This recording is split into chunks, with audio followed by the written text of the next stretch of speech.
With Royal Rumble plans revealed and more, this is Wrestling Hub. My name is John, and you're watching the Wrestling Report. Before we get into the rest of the video, make sure you subscribe to Wrestling Hub and turn on all notifications to stay up to date with everything in the world of pro wrestling. Also, don't forget to follow us on Instagram at Wrestling Hub Official and follow us on Twitter at Wrestling_Hub.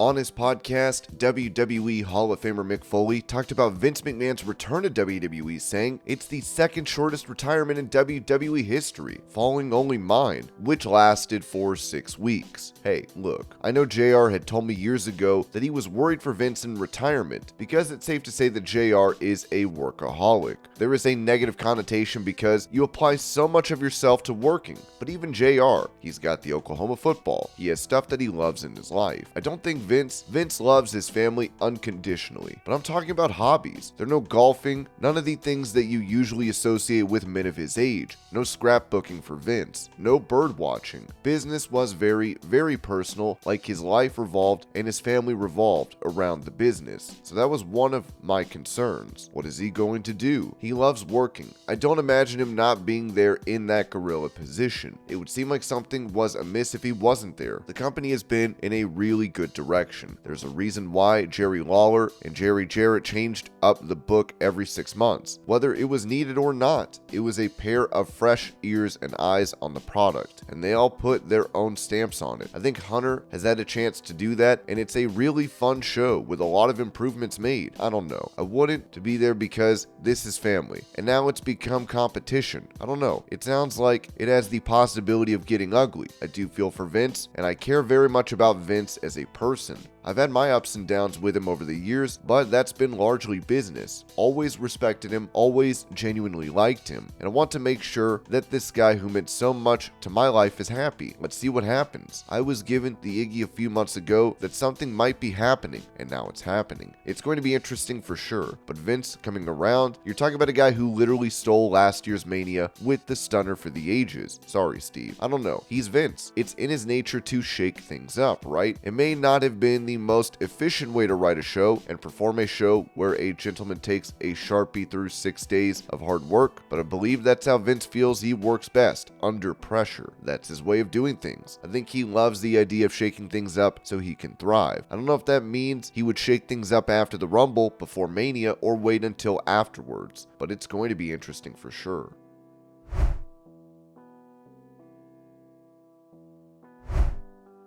Taking to his Legion of Raw podcast, former WWE writer Vince Russo called out the company for not booking Elias lately. Elias is a cool guy. Elias has been a cool guy from day one. They have never one single time tapped into Elias being a cool guy. Could it be the people writing for him are not cool? I don't know, but he is another guy who should not be too difficult to get over.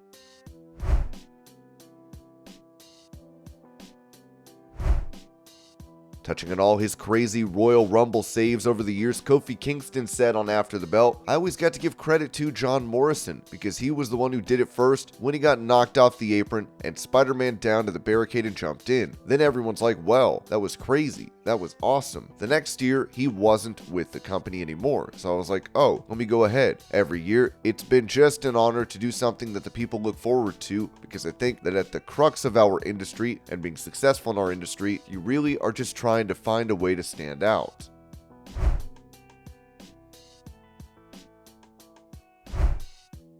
Recalling Kofi Kingston's loss of the WWE title to Brock Lesnar on SmackDown in 2019, Dax Harwood said on his FTR podcast, "I was very, very upset. I remember that I texted Kofi. Actually, it was a group text with the three of them, The New Day, and myself and Dan. I apologized to him and said, I'm so sorry this happened to you, man. We're so upset. I can't believe this is for real. Not because of obviously anything with Brock, but how much he had worked and how hard he had worked to get to this point. Dude, especially when we were were working with him, with Randy, I saw him outside of Vince's office or go into Vince's office every single week to try to make things better, to try to make his championship run better. He worked so hard to be a great champion. I think a lot of people, maybe they think, oh man, his championship run wasn't successful because, whatever. It wasn't for lack of trying, because I saw him every week, man, try his damnedest to make something of nothing, and it broke all of our hearts, the whole locker room. It broke all of our hearts, and that's where the championship was being taken, because not anything to do with Brock, but because Kofi had worked so hard, and seeing someone work so hard for so long to get this opportunity taken away from him.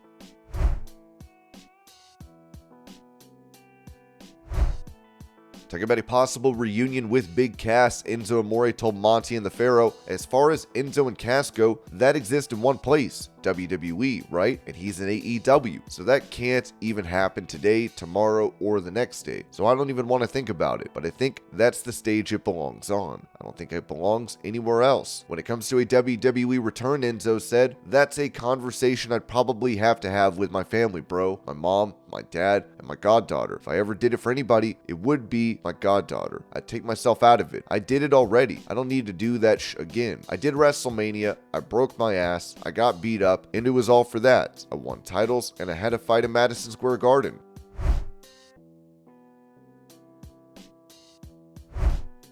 Speaking about being able to use his previous WWE name in Impact Wrestling, Santino Marella told the Dave Van Auken show, Scott, as a habit, when he gets former WWE guys, he goes and checks the trademarks. Just as a habit, and he found in 2021, WWE did not renew the Santino Marella trademark. So Scott jumped on it. Impact Wrestling now owns the Santino Marella trademark. So that's why a lot of people, when I came out and said, I am Santino Marella, they were like, whoa, how was he able to use that?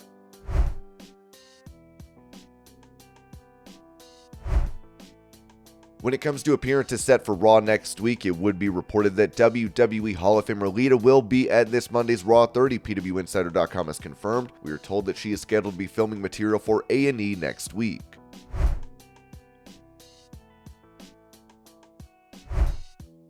Talking about Sting's career in AEW, president of the company Tony Khan noted that he is looking toward retirement, saying on the In the Click podcast, I talked to Sting a lot. He is somebody who has been such a huge boost to AEW since he arrived. Sting debuted a little over 2 years ago at the first Winter is Coming event in AEW. I catch up with him pretty frequently on a regular basis. I have to say, Sting's motivation for pro wrestling is as high as it's ever been. He loves what he's doing. I do think he's starting to think about what retirement will look like, but he's also not slowing down at all in the present. So I'm not ready to say exactly when Sting is going to hang it up, but I do know every time we get to see Sting out there in AEW, it's very special.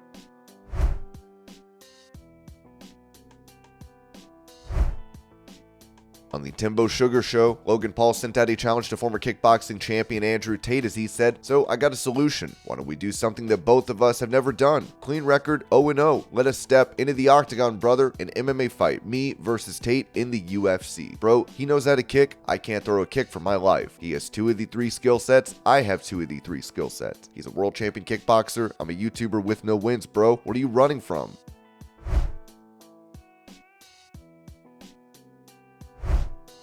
Ruling out a return to WWE at the Royal Rumble, former champion Big E, who has been sidelined after breaking his neck, said to These Urban Times, I have to get some more scans at the 1-year mark in March, and then we'll see how everything's looking, but we'll see from there. I was very fortunate, so I just want to make sure I'm making the best decision for myself, so we'll see in March.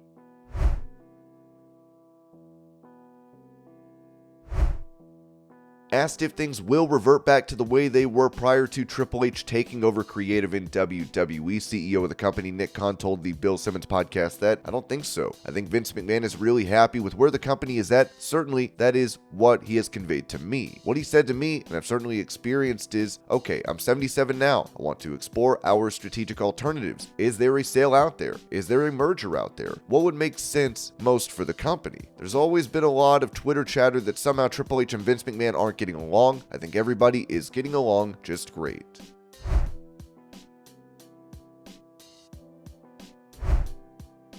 With it previously reported that The Rock has told WWE officials that he won't be ready for a WrestleMania match, ringside news is now added. We were able to confirm that The Rock will not be competing at WrestleMania this year because he can't get in ring shape by that time. He can still appear in a non-wrestling role, but WWE Creative has not pitched anything for him that doesn't involve a match yet.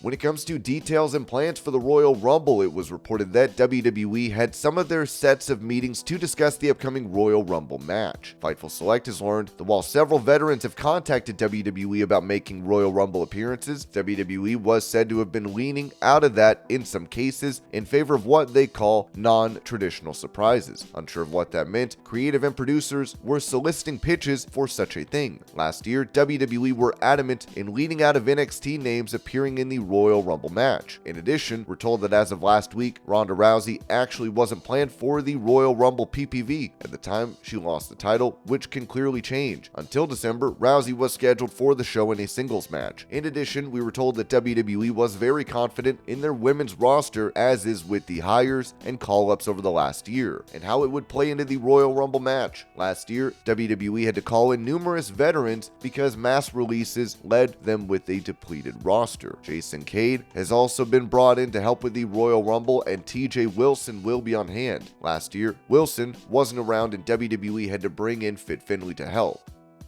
And this was your pro wrestling news update. I hope you're all having a great day. Thank you so much for watching, and I'll see y'all later.